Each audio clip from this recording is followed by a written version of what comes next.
Welcome again to FaithWorks Designs. I'm Faith, and today I just wanted to take a minute to do a video for you guys that are new here, and those of you guys that were on social media that were like, I don't know how to sew, I don't know how to work my machine, I might use a regular ruler and a pen and a pair of scissors to cut all my stuff out.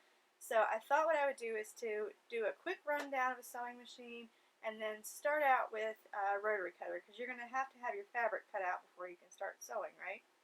So I'm going to show you how to use a rotary cutter. I swear it's not as bad as you think it's going to be. I swear it's not going to be that bad. You're going to need a ruler of some kind. Ignore this end. My children broke it and I just can't bring myself to replace it because she's Old Faithful and she's going to stick around. And she still works, so that's important. You're also going to need a cutting mat. Now let me tell you this. Fiskars is the best products to buy. I've been through 2 cutting mats in the last 2 years, and if you get any holes in your cutting mat, it's like a self-healing mat. If you get any holes in it, like you've been bearing down too hard, they will replace it. They actually have a thing on their website that you can put in for. You have to take a picture of what happened. And if you get a hole in it, they will replace it. So I highly suggest, if you're going to get a cutting mat, get a Fiskars because they will replace it. So let's get all of your stuff and let's get started. So one thing that I forgot to start out with was, when you get a fabric from a fabric store and you're sitting there watching somebody cut it and you see it looks pretty straight to you, it's not straight. It's not put on the thing straight, the roll. It's not cut straight at the store, as straight looking as it looks like it is. It's not straight. So the very first thing you're going to have to do is you're going to have to find a center point where you can start cutting and make sure that all of your cuts are straight. Especially if you're doing quilting, it's really, really important that you make sure that everything is straight so that all of your lines and your seams and everything will be straight along with it. So let me show you how I make all of my stuff straight, and then we'll go from there. So to make our mask today, I picked this fabric out from Adeline Riley on social media. I'll link them down below. But if you saw the, what was it, the reusable makeup wipes, I got that fabric from her too, the little Gilmore Girls. And look at Phyllis. She's so cute. So if you'd like to get this fabric, just make sure that you check out the link below. So whenever you get fabric from the store and you think that like everything's all straight, it's not. There is a thing called a Salvage Edge, and that is not straight. You've got to straighten everything up, especially if you're quilting. This is really, really important that you make sure that you're starting out with a really straight foundation to start with. Straight. So I'm going to find a line on my board, and from that line, in that very first cut, it's going to be straight. So get out your little ruler, and then I'm going to show you what I've done. So from here, I've got it at the 1-inch mark. All this salvage is going to be cut off. And then it's also at the 1-inch mark here.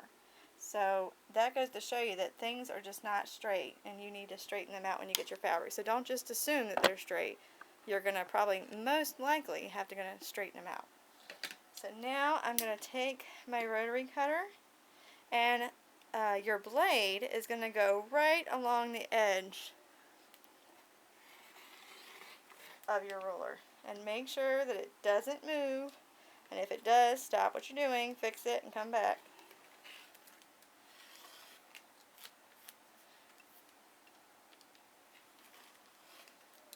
Just make me look bad. Go ahead.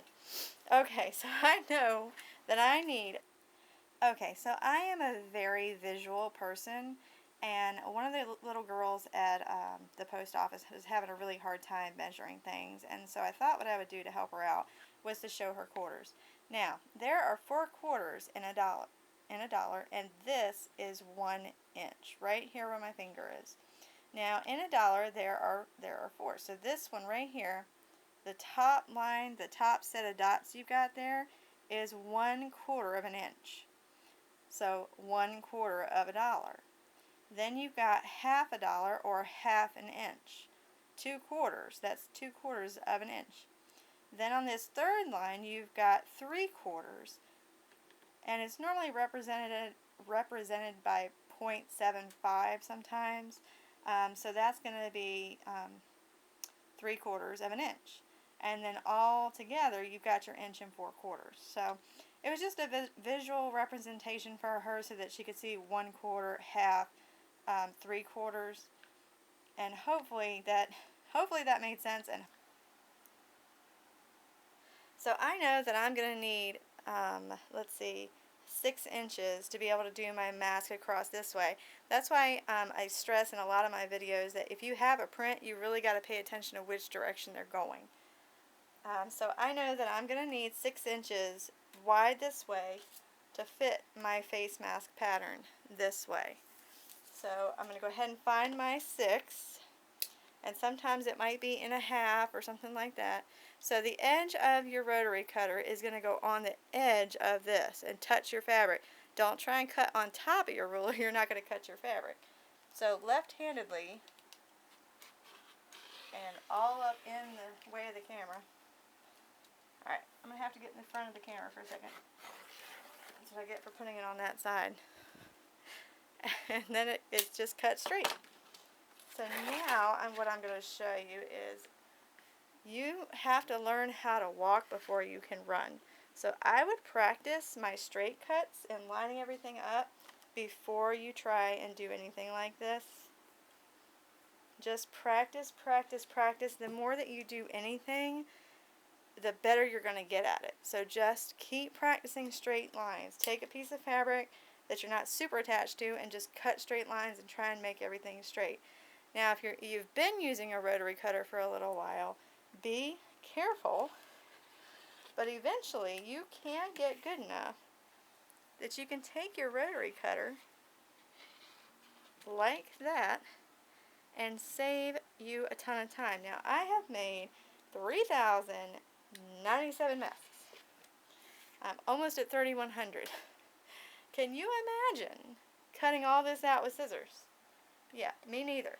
So I'm really glad that I took the plunge and just decided to try it with a rotary cutter, because I would have been here for days. Let go. Thank you.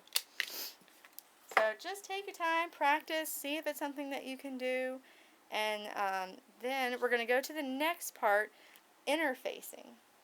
Now if you don't know what interfacing is basically, it's a stabilizer. That's basically what it is. And on one side it's kind of soft, and on the other side it's got kind of like these bumps. So what I'm going to do is I'm going to cut out my face masks. I'm going to cut out two of my cotton and 2 of my interfacing, and then I'm going to iron. And what I'm going to do is I'm going to iron with the interfacing with the bubbles up, and then I'm going to put this cotton fabric on top of it like that, and then iron. Now this is a child size interfacing. It was just what I had laying around, but you get the idea. You iron with the bubbles facing up, and then it just takes a couple of seconds to run your iron over, and then it's good to go.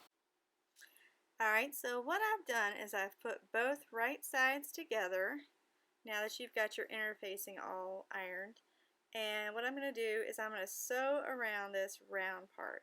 You do not want to sew this or this yet, just that rounded part. Make sure that you backstitch.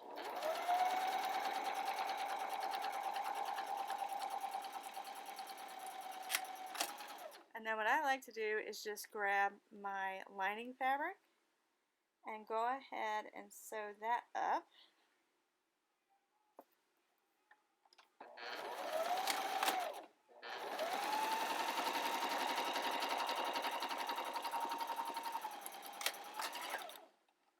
Now what you're going to do is cut all of your strings and go ahead and grab 2 pins. What you're going to do is you're going to open up your mask, and I think you're like way too close right now. Open up your mask like this and find the nose piece. This is the nose piece. If you see the fabric kind of like divvies up like that, that's going to be your nose piece. Then grab your lining fabric. Whoops. And match those seams up. Now what I like to do is I need to make sure that the mask seam is facing to the right and the top is facing to the left. And what I'm going to do is I'm going to put a pin in that so it can't move. You want your seams to be right there together. Now same thing, seam on the top is going to the right, mask lining is going to the left, and you're going to butterfly seam those seams. So when you sew it, they'll come out right. Okay, now what you're going to do is you're going to start on one of these sides. So it doesn't matter, pick a side. And we're going to do 1/4 of an inch. Let me scoot you up a little bit. 1/4 of an inch seam all the way around. Make sure you double stitch. You can get your fabrics out from underneath of each other. Now you're going to have to just kind of maneuver your fabric and make sure that everything else is lining up. If you guys could just see the camera and how I've got it right now, you would be laughing. Yeah, as you shake all over the place. Trying to get you a good shot, and I'm wearing a skirt, so this is fun. Alright, now you're going to go on the other side. Make sure you backstitch. We're going to do the same thing that we just did on the other side. Okay. Take that pin out. Don't roll over those pins with your sewing machine. You will regret it.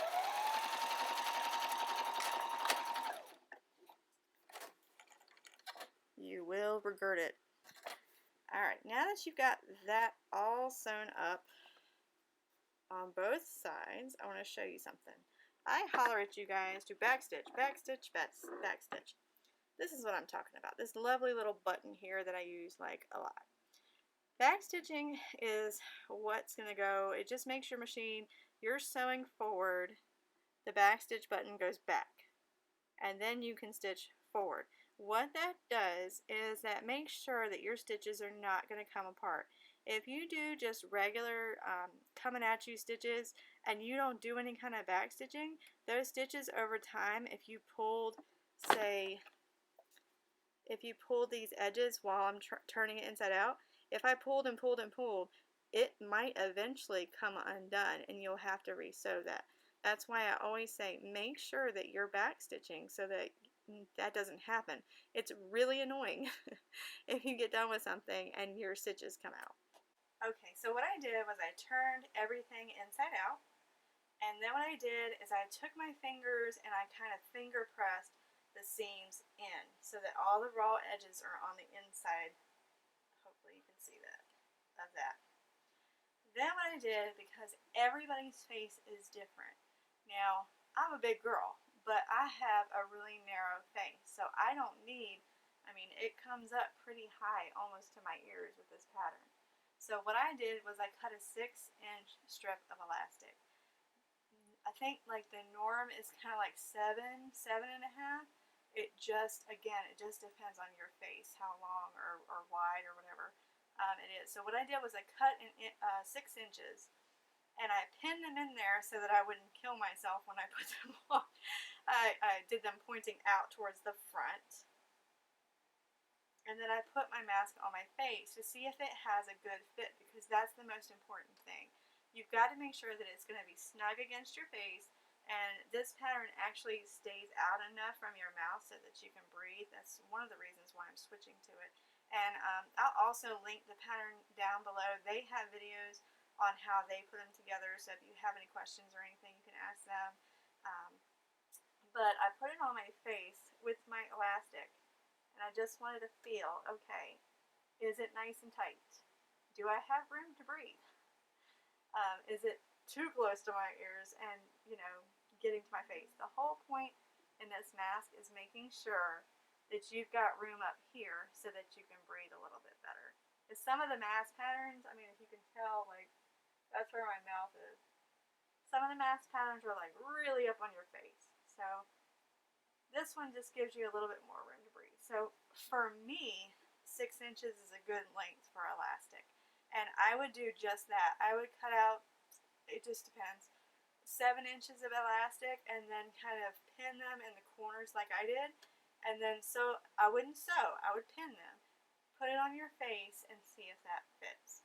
Now what I'm going to do is I'm going to go ahead and I'm going to top stitch all the way around this mask. Alright, so now what I'm going to do is I'm just going to top stitch all the way around. And if you want, here's an occasion where you can back stitch.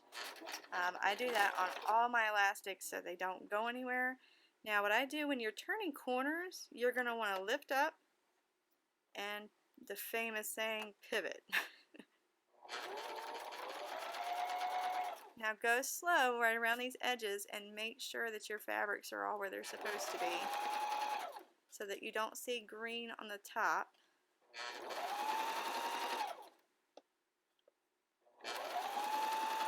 And if you see a little bit of the lining on the top, it is not the end of the world. It's okay. All will be forgiven.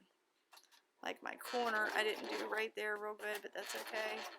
It's my mask, so it is not a big deal. Make sure your needle's down and swing her around.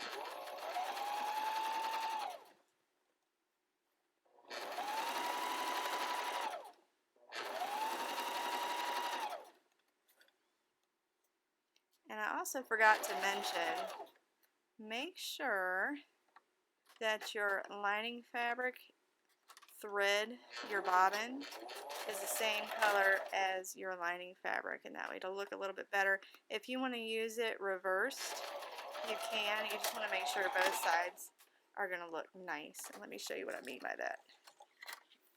See, if I need to, I can flip this around because the seams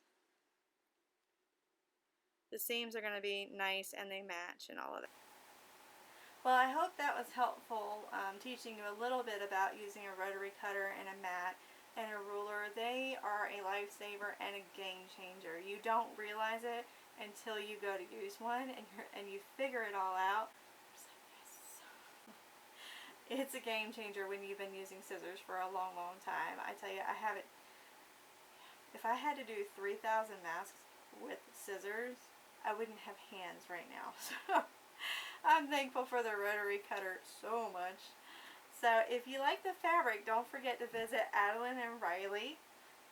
I will put their link down below. Their fabric will make some really cute masks or some other things that you've got going on.